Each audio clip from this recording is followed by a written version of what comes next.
fellow constitutional warrior, Larry Holland. He's in. Larry and I have got with Wes Brown, Mallory Miller, a few others. We've got a show on Sundays, Reason, Religion, and Reality, 12 to 1, where we talk about the Constitution as it applies to the church as it applies to the Constitution, and all those great things. Larry, during the break, he may not want me calling him out, but I'm going to anyway. Senator Perry texted me and said, and I didn't know this, the AJ refused to print the pro-ordinance ad without modifications. Go figure. And I told him, I said I was going to share a conversation we had the other night. We were together at an event, and we were talking about the ordinance. And he said, I'm a lot of things, and the Lord is going to judge me, but I'm going to be able to check this box off, that I fought for the unborn. I can't understand why Dan Pope doesn't feel the same way. I want to be Senator, and I thank you for that statement, because he told me just a minute ago, God is not an attorney, but he will be the final judge. Yes, he will. And I want to be able to say, yeah, Lord, I failed in a lot of ways, and I'm a sinner and not a perfect man, but at least I fought for the unborn. At least I fought against murdering something that's defenseless. So, Larry, I welcome you. You've been kind of, shall we say, an activist. Nobody likes an activist. They're crazy. You've been on the front lines of the petition. You've at Holland's Office Technology, you've printed tons of these things attached with the ordinance. You finally get to talk. Finally. He's been patiently waiting for 40 minutes. I'm going to ask him, are you even going to get quiet for a moment so I can get a word in edgewise? This text line is going so crazy today. Just wonderful listener engagement, Larry. But thank you for coming today. Thank you. I'm gonna give it to you, Larry. You're passionate about this issue, and I appreciate it. These petitions, where are they at? Where can you find them? Who's circulating them? What do they do? What do they mean? Okay. What all is involved? That's certainly a good question. You know, when this first came up, I had a friend, one of our fellow constitutionalists, send an email to go to this meeting. And the meeting was going to be at a place called Church of the Blessed. So I decided this about outlawing abortion, about making Lubbock a sanctuary city for the unborn. I need to go. And so I went. And I don't recall how many people were there. There were several hundred people there that particular meeting. We say a bunch. But come and take it Friday. The next meeting, there was a lot more. In fact, the entire place was filled out, and I was told there were probably over 900 there that day. So the entire auditorium was full. And this was when they were having the press conference. And so the media was there. There were TV cameras down there. Many people spoke. Charles Perry spoke, among others. This one gentleman who pretty much started this movement, Mark Lee Dixon, was there.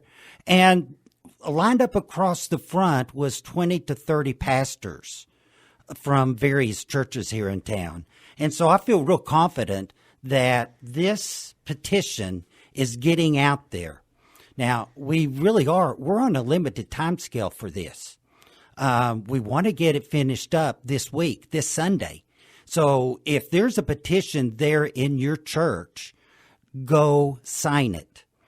I also, though, want to mention a couple of other places that you can go. One of the places is Eden's Furniture at 1415 19th Street. Okay, Eden's Furniture. Another place is the Lubbock GOP headquarters, which is at 2642 34th Street. Now, to mention this, when I say my address, my business is way out there in Wolfforth, but I live in Lubbock, so I can sign the petition. And you've got to be a citizen of the city of Lubbock to sign the petition. But Holland's Office Technologies is 608 Highway 62 out in Wolfforth. Now, another couple of places. This one is Building Blocks of Lubbock, and the address there is 5206 82nd.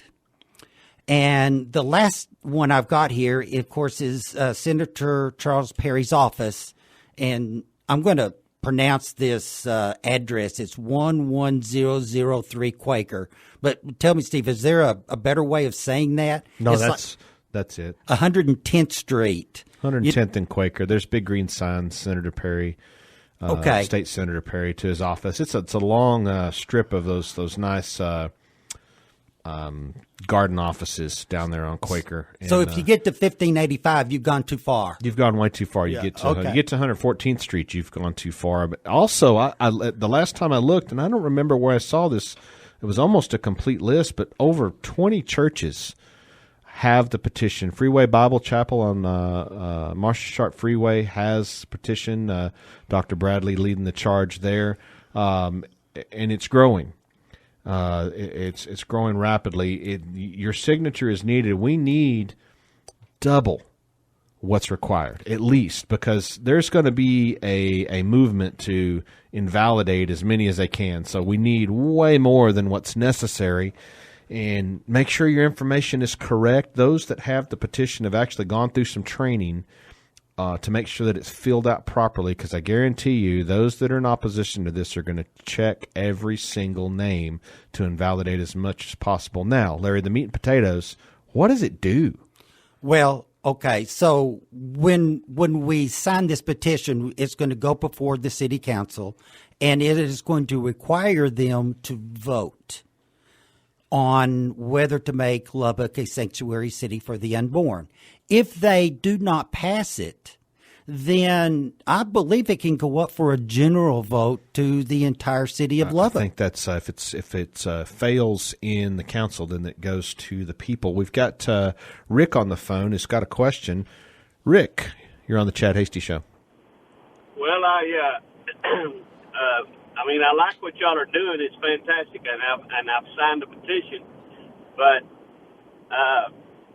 I'm thinking that you need to tell people when they come to church or wherever they're going to bring their voter registration card, because you have to sign the petition the way your name reads on the card. Yes, you do. And put the number on there that's on the card. Or that's the way I just got through having to do it. Matter of fact, I had to call the voter registrar down in Lubbock and get all my information so I can do it right. And you can go to votelubbock.org to find your number. There is some debate, Rick, on whether you actually have to have that number or not. And I'm not completely advised on what the final outcome. It does not hurt for you to put your voter registration number. It helps if you have it.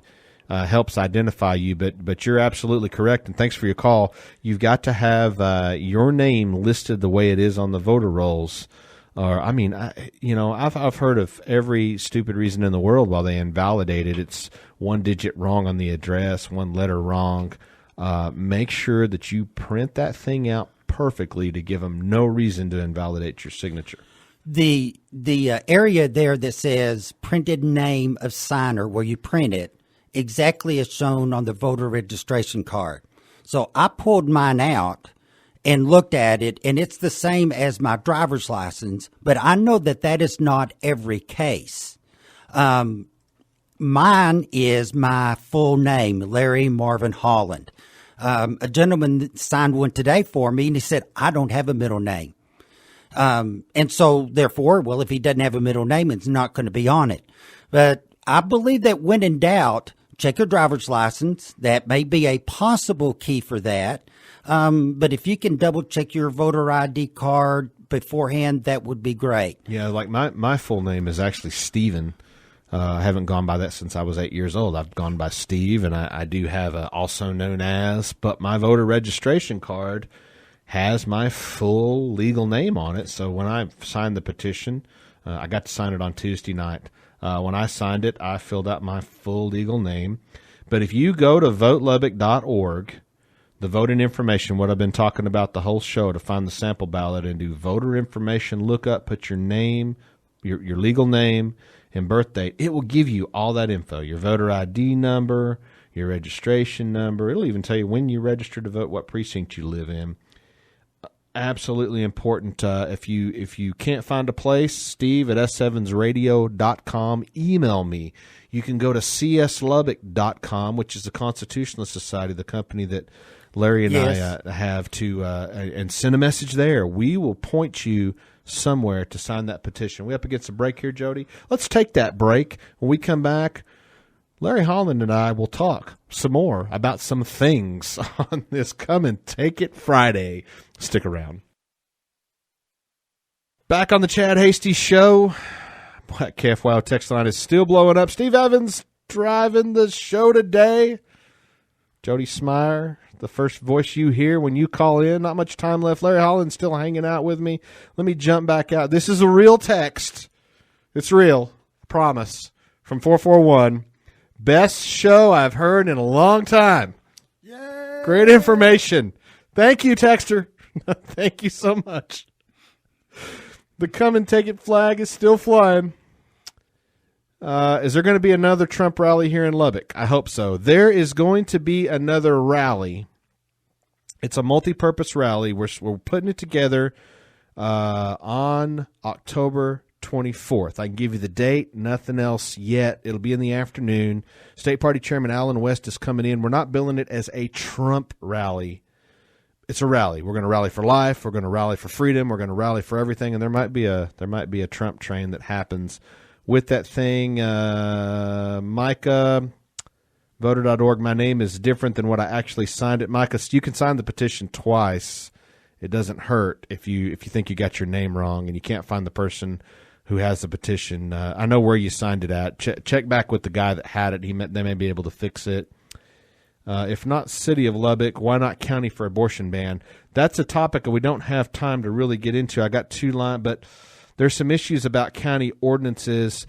I'll see if we can delve into that on our show on Sunday, Reason, Religion, Reality, 12 to 1 here on KFYO about that county ordinance thing. I really got to get to the phones before we run out of time. Georgia, I got to take you real quick. You're on KFYO. Yes. Okay, I just recently moved. I'm inside Hale County. I just recently moved from Hale Center to Abernathy. Okay, so can I still vote? Can I vote in Abernathy just by signing the card that says I recently moved?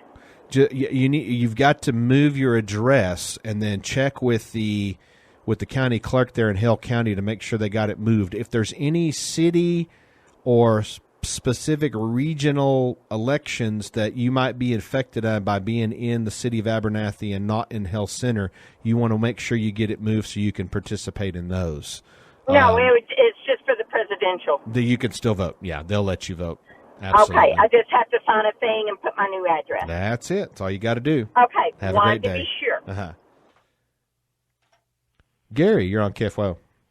Hey, listen, I just quarantined myself for 14 days. I had a man call me and said that he was been around somebody that tested positive.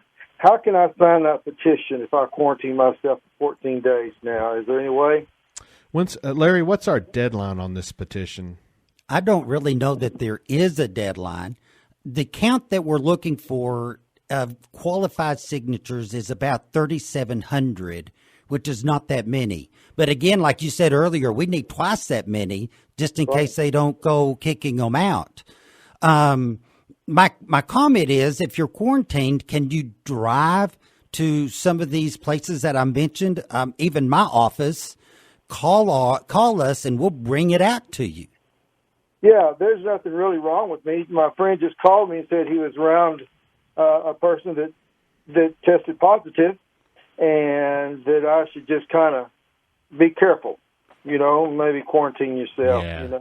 Well, we want you to get your name. If you want to drive by, if Larry's willing to do that, they can come out in a Tyvek suit, the contamination thing. Oh, yeah, sure. Get your name on that petition for sure. Thanks for your call. We're just real tight on time here. Quick text. I'm looking at the info on votelubbock.org. Tell folks to click on the voting information tab. Yes, you do. You got to click on the voting information tab and then do voter information lookup. Question, you mentioned needing the voter registration number. Well, is that different than the voter ID number? Yeah, you need the registration number. Let me see the petition there. Let me make sure I'm looking at it right and I'm telling you right. Voter registration number. So you need that longer number down there. Let's see, mine is 10 digits. That's the one you need. The voter ID number is a county ID number. But you want that full voter ID number. Thanks for your text. I appreciate the text so much. On this Come and Take It Friday. Charles says, Senator Perry says same number. What they're asking is you've got a voter ID number that's a county assigned number, and then you've got a registration number. I think the registration number, that longer one, is the correct one. One of the thing about the registration number, I'm believing this may be correct, and I hope I'll get corrected. Since we've got the date of birth, put that date of birth, your full date of birth with the year you were born, and I know from that we'll be able to find your registration number. We can look you up. If you just don't know your number, please sign the petition. Get your date of birth accurate, your name accurate. We can look it up. There is some staff that can go through and some volunteers and help get that information together.